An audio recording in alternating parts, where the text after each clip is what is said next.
మిరగాయలు ఇలా ఎరగాయ ఉంచుకోవాలి. దోసకాయ పచ్చడికి కత్తితో కొయ్యకూడదు, నాగుల సొంతి ఇక్కడ చేసుకోవాలి.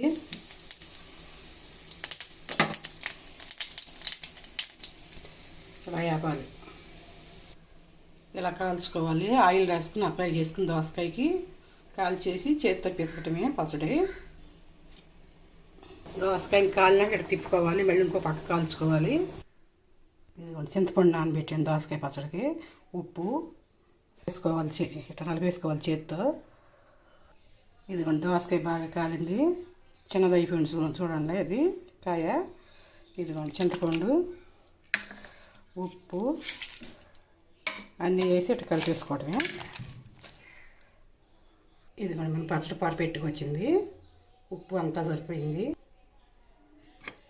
ఇలా మూత పెట్టేసుకోవటమే.